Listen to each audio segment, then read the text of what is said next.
Hey guys, what's going on? It's your girl Aisha, otherwise known as Miss Champagne. Welcome to my channel. Today I just want to talk a little bit about why I started on my food forest journey. Has a lot to do with my health, and then just some of the things that I observed over the years. I wasn't into gardening. Prior to 2020, I didn't even really have house plants. Ever since I was a teenager, I struggled with like chronic headaches, migraines that got worse in college, like irritable bowel syndrome, chronic joint pain. Then as I got into my late 20s, early 30s, I was starting to see a lot of doctors, and they started throwing around the word autoimmune diseases like lupus, rheumatoid arthritis, MS. And I was just spiraling kind of downhill on a lot of medications. I had a severe vitamin D deficiency. I'm originally from up north. I'm a nurse, so I spent a lot of time working long shifts. It was dark when I went in, dark when I came out.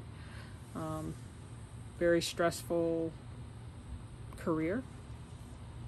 I had young kids at the time. So it just was really taking a toll on my health. I made a decision after a lot of prayer to move down south. So I moved to Florida. I have family down here as well, some sisters. Moved down here in 2015, and again, just started working at some of the local hospitals, trying to just find my groove, take better care of myself,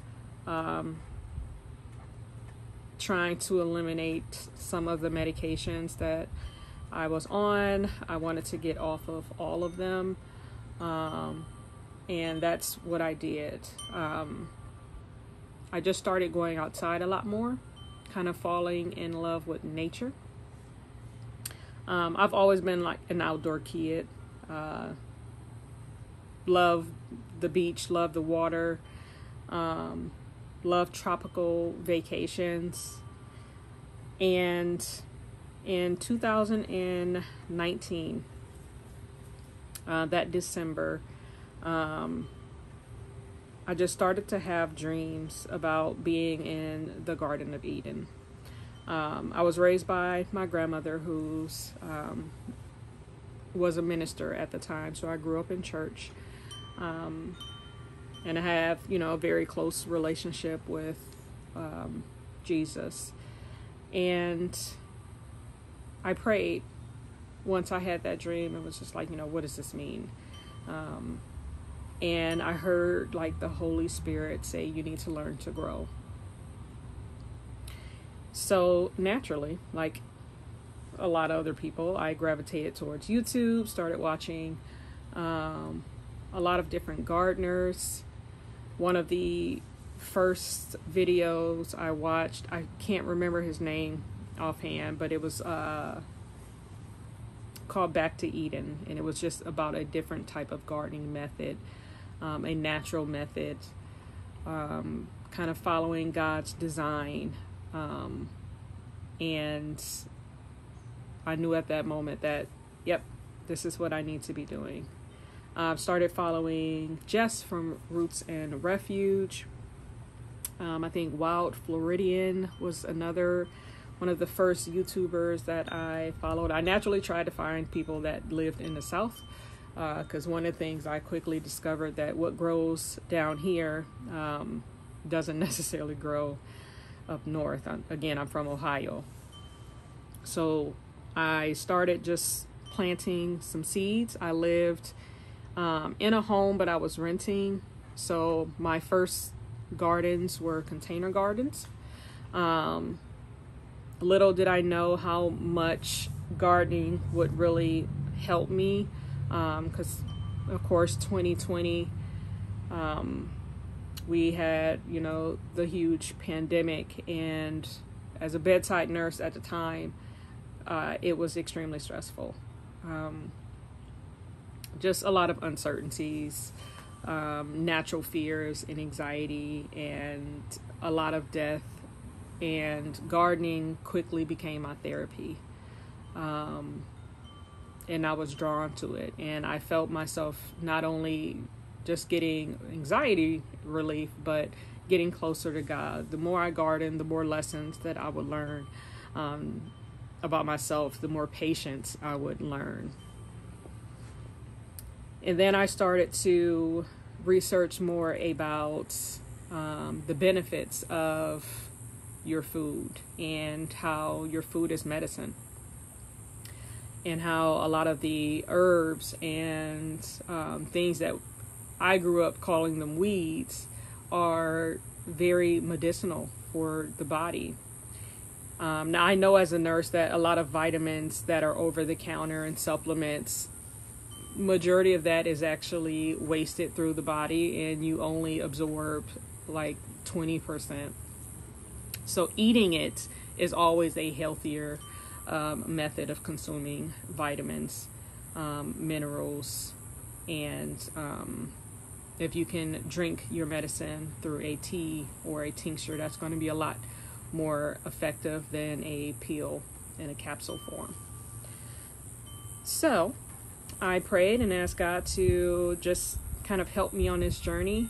And I started learning a lot more about food forests. And I was really drawn to it. Number one, since I live in Florida, the tropical food forest is what really got my attention. The beauty of it, first of all, and then the ability to grow a lot of tropical fruits that I've never heard of, but that were extremely beneficial to the body, helping with headaches and inflammation,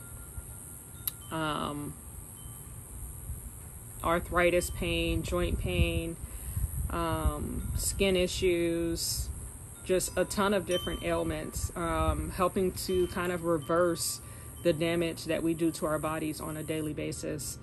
You start looking at food a lot different when you start growing your own food and you taste the difference.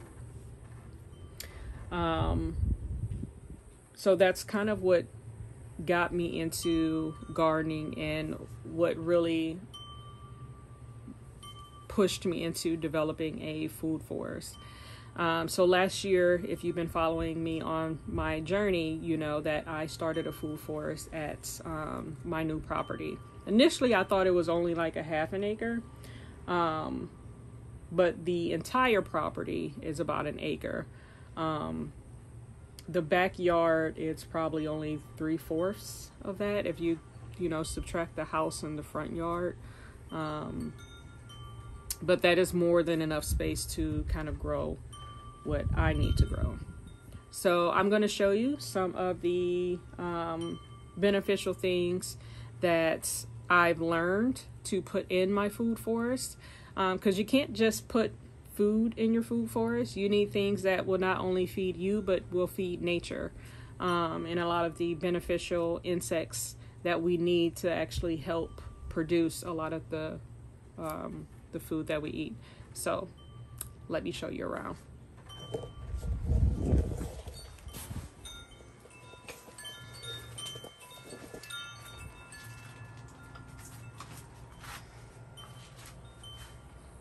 So some of the stuff I grow is, of course, for me. But I'm going to start over here in my, what I like to call pollinator garden. I've been reading a lot more about Florida natives, things that grow well down here that are really beneficial for the insect population that we have. I believe this is tick seed. I know it as Coreopsis. This is native to most southern regions, like zone 8 and below. Grows extremely well, can handle a lot of our heat. Now this is not a native variety. Look, a monarch caterpillar. This is not a native variety of milkweed. I didn't learn that until after I had already purchased this. I got this from Lowe's. This is a tropical milkweed, but the native variety dies back every winter. So what I do, because this tropical variety will not die back, I actually cut it back. So in December, I will cut it pretty low to the ground and let it grow back in the spring, summer, and fall. I've got some Chapman's goldenrod, produces those beautiful yellow flowers. These vincas are ornamental. I do have some native salvias. So a lot of these are beneficial for butterflies, lots of these smaller bees and insects. Have some more Chapman's goldenrod over there. We've got some porterweed. This is medicinal. There's two different varieties. There's one that grows as a ground cover, which is more of the native variety. So that's what I have. And then there's a tall variety that's like 3 to 4 feet tall that I've seen sold at nurseries. I got this at a native nursery. That's not native. I don't know if they're both medicinal, but I do know that the native one is medicinal. And then I've got some beautyberry back there. It's great for the birds once the berries develop. They're also edible for us. And then I have a native firebush and then a non-native firebush. This one gets nice and big. It's great for a lot of your birds. They do produce a berry. It's great for your pollinators, like your butterflies. I haven't seen any hummingbirds in my area, but I would love to. Then around my garden in the food forest area, I've been developing these beds, kind of just expanding them and interplanting. You know, it's important in a food forest to have layers. One of the biggest layers that I'm missing in my food forest is a canopy layer. So I have to work with my neighbor's trees that provide some of that canopy layer until some of the other species of plants that I planted get big enough to provide a canopy layer. I've got some Kunti palms. This is a Florida native. There is, I can't remember the name of the either moth or butterfly that really loves the Kunti palms. And then of course I have my fruit tree layer, lots of plum trees. I've got a peach tree that has been struggling since it produced this year. So I'm not sure what's going on with that, but I have some mangoes. And then this is my main food forest island. It's gone under a massive growth since last year. I watched a video from last September and I was like, oh my God. It's hard to see the changes when you're in it, but once I watched that video, I was just like, wow. So I'm growing things like cassava. This is edible. I've seen people on more like the Caribbeans actually cook the leaves, but I'm growing it for the roots. They can be peeled and eaten like potatoes. It's also a great support species. It grows well here, provides some shade. And then once I harvest the roots, it can serve as a chop and drop to come back and feed the soil. I have lots of pigeon peas or gondolas all throughout my food forest. All of your plants are nitrogen fixers, but your legumes or nut producing or pea producing are going to attract more beneficial bacteria to the soil that help release nitrogen. So they're great to have. This is one of my star fruit. I have lots of cranberry, hibiscus. I'm growing it for two purposes. One, it's edible. You can dry the leaves to have as a tea. You can eat the younger leaves that are pretty dark in color, not the pale ones, but the bright colored ones. In salads, they have like a tart cranberry mixed with a lemon flavor. I've got a coconut palm over there that's getting protected by the Tithonium or Mexican sunflower and the cranberry hibiscus. It grows wild. So I do chop it back quite a bit, and I use it as chop and drop to go back and again feed the soil. Everything is about soil health. That's one of the biggest things that I'm learning about developing a food forest. It's all about the health of your soil. I tried to do a ground layer with sweet potatoes. I've got a brand new watermelon coming in. My pumpkin vine did not do well. I had some southern cowpeas, more of a support species. I've chopped them back a few times, but they keep popping back up through the mulch, so I'm actually just going to let these finish out their growing. I have lots of moringa seedlings. It's basically a giant multivitamin.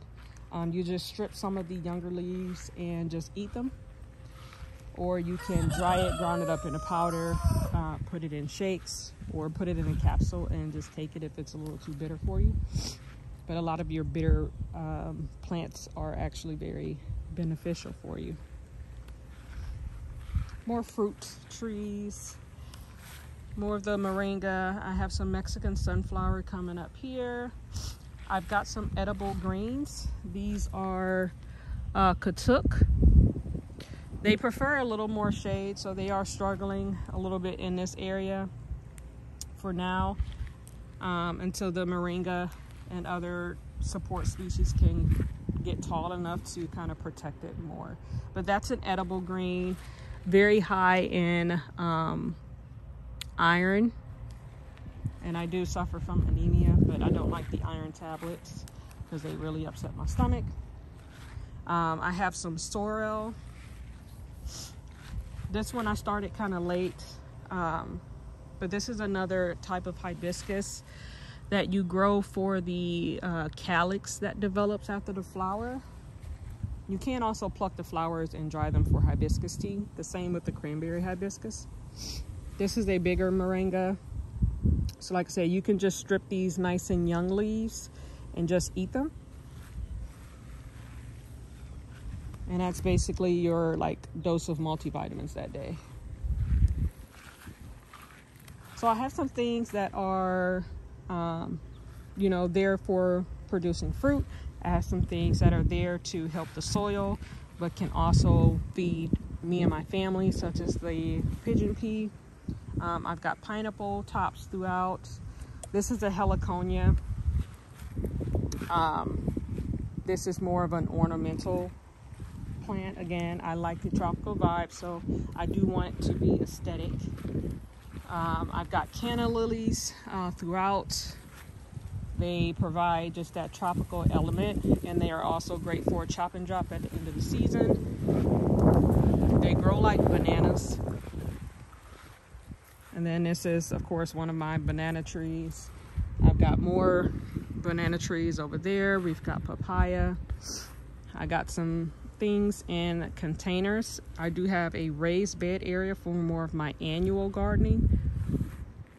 Lots of fruit trees. I've got muscadines, which is a type of grape that is native to the south. Produces not clusters, but more like single grapes that have seeds in them. This is my sweet potato patch. Also grows southern cowpeas in here as well over the summer. In the fall and winter, once I harvest all my sweet potatoes, I plant my garlic in here. Then I have soursop. This tree is extremely beneficial. It will lose its leaves in the wintertime. So what I'm going to do this year that I didn't do last year is pull a lot of these leaves off and dry them. The leaves are extremely beneficial. They help with free radicals that are in the body that can help trigger cells to develop into cancer. So this is known as like a cancer fighter. The fruit is as well. We're not getting fruit yet.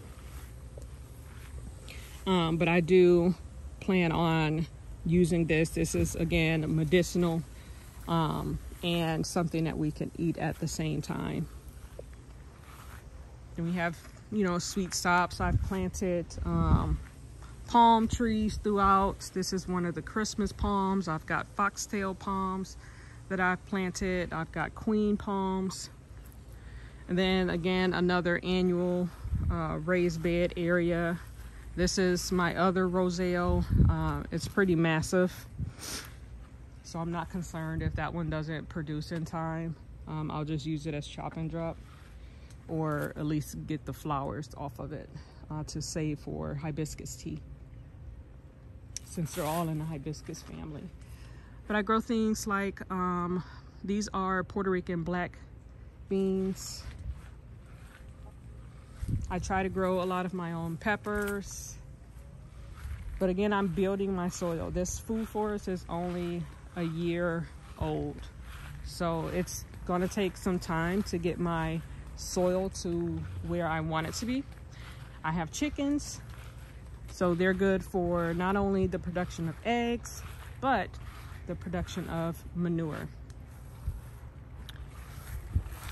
So their manure I can put in the beds. You usually want to wait for a while, at least 4 months or so, because it's very high in nitrogen, and if you have plants in there, it could actually destroy your plants. But I also have rabbits, and the rabbit manure is a cold compost, which you can put directly on your plants. So I feed them a lot of the greens in my garden.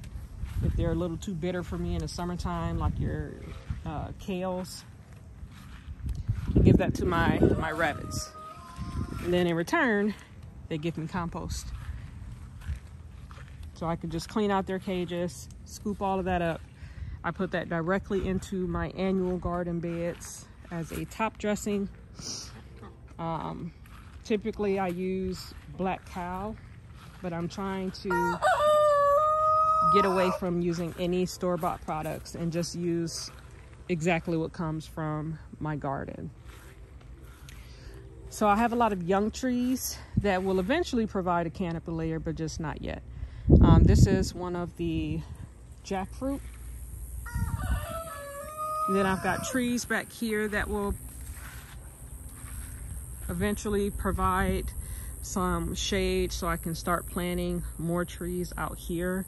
I've got some lychee and longan that I want to get in the ground, but they're seedlings, so I have to have them in a protected area.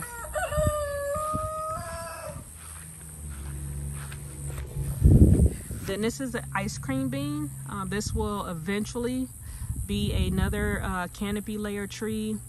It also produces a legume, so it's great for fixing nitrogen in the soil, and that legume is edible, so it serves multiple purposes. Then you have things like the passion flower vine. This one produces the edible fruit. I didn't buy the maypop, which is more of the one you get just for the flower that you can save for passion flower tea. I have elderberry that I didn't show you guys, that's growing back there. This is also a host plant, so beneficial, attracts lots of butterflies, particularly the Gulf fritillary. I've got lemongrass here. I cut this back and use it for teas. Speaking of the Gulf fritillary. And then we've got some blackberry vines. I've got blueberry plants. This is lemon basil. I love this in tea as well. I've got lots of herbs. Oregano. Eating fresh herbs is probably one of the most beneficial things you can do. I've got some celery, parsley. We've got sage. I've got tarragon and dill. And a lot of these cells were empty over the summer, so I'm going to be planting those up. More bananas, more canna lilies, These are some of the palms that I planted. That's an ornamental hibiscus. We have taro or elephant ear. Has a edible tuber that's underground. I have not experimented with taro, but you can always watch videos on how to cook it. And then this is my temporary container. Eventually I'm going to create a raised bed here. But this is my turmeric, these big leaves. The skinny leaves are ginger. This one is an edible ginger. And this one with slightly bigger leaves is a shampoo ginger that produces a flower that when you squeeze it actually releases a ginger smelling soapy liquid that can be used like shampoo. Now, since I live in Florida, I can't grow a lot of these salad greens that I'm used to, but there's tropical greens that I can grow. I have Okinawan spinach. I have sisu spinach here. I've got longevity spinach. These are all edible. They're a little more, what's the word? I think mucilagenic. Like they release some mucus when you eat it, almost like an okra, but it's a thicker leaf. But actually the mucus is beneficial. Just helps coat a lot of your mucous membrane. And then these are the longan seedlings. And then down here I have the lychee seedlings. And then I'm experimenting with propagating some of the plants that I already have around my food forest just to save money. And I've got a ton of tropical cherry varieties or Eugenia varieties. And then these are just my seedlings to prep for the fall.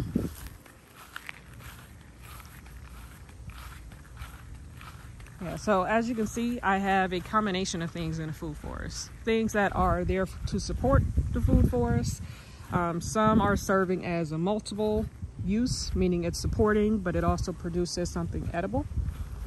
And then there are also things that are strictly there for ornamental purposes, like the palm trees. And then there are things that are there just for the pollinators. So it's important that you have all of these elements. If you're thinking about creating your own food forest, learn what grows well in your area. That's still a learning curve for me.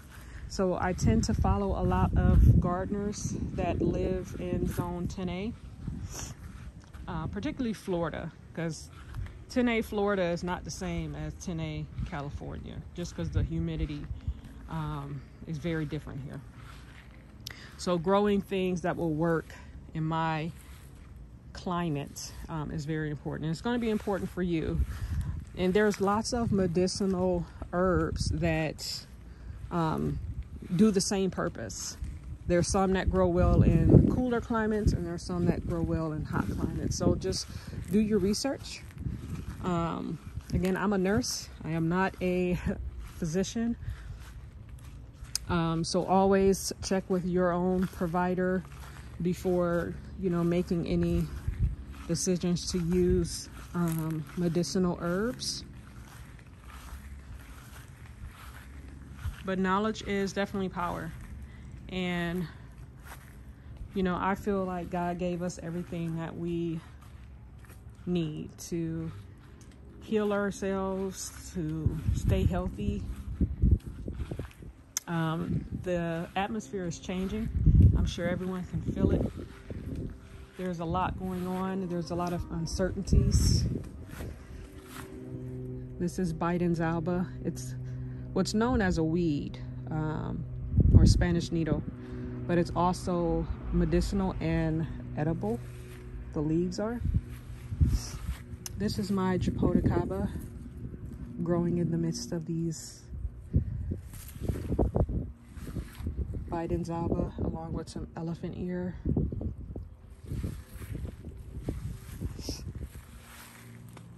But yeah, you gotta feed yourself, You have to feed nature. It's all about balance. And that's all I have for you guys today. I hope you guys learned something. If you're starting your own food forest, or you're just starting your own annual garden, and maybe you're starting off in containers, let me know what you're growing this season. Start off with something small. You can start off with just some herbs, or peppers and tomatoes are probably the easiest thing to grow, or just growing your own lettuce. But with that being said, it is hot. I am sweating, and love you guys. Have a very blessed day.